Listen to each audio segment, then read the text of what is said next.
Someone asked me the question, must you spend on your parents? The answer to that is number one.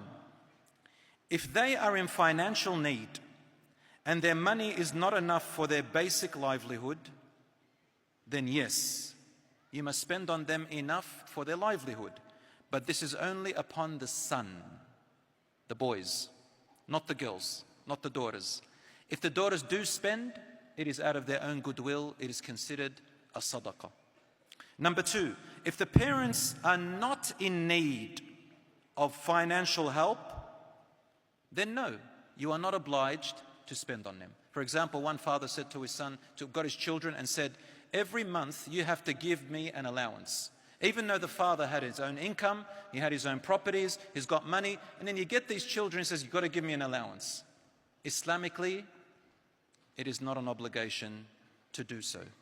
Yani if you have enough, give your father, give your mother out of goodness, out of love, out of compassion, but to force them and to make it a thing in Islam where you are in sin if you don't do that, that is not true. But of course, brothers and sisters, we don't do it out of harshness, we do it out of love.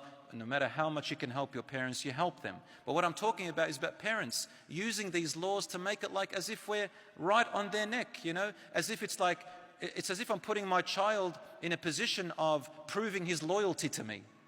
Let me see your loyalty. Will you give me this much every month? That's not right. There is a hadith which some people have mentioned to me. They say, didn't the Prophet, peace be upon him, say, Anta wa maluka li abik? You and your wealth is for your father. There is a long hadith about that. The hadith is authentic. However, this is where fiqh, jurisprudence comes in. Try to understand what the Prophet, peace be upon him, is saying.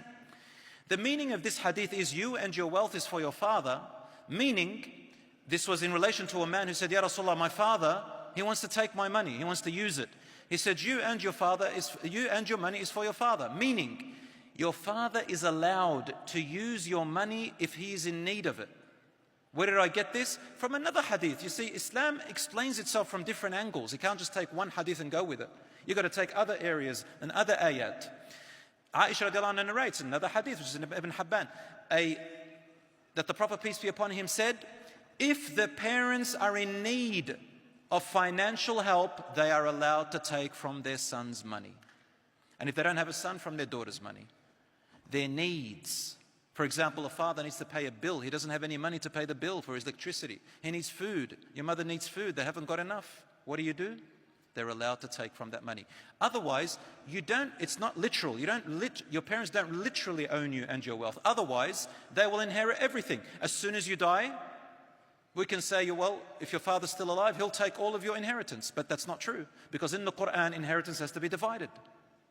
The mother gets a share, the wife gets a share, the children get a share, the grandparents get a share. Had this hadith meant that our fathers own us and our wealth, they will inherit everything. But Allah did not make it that way. And of course, this is what it means, insha'Allah ta'ala.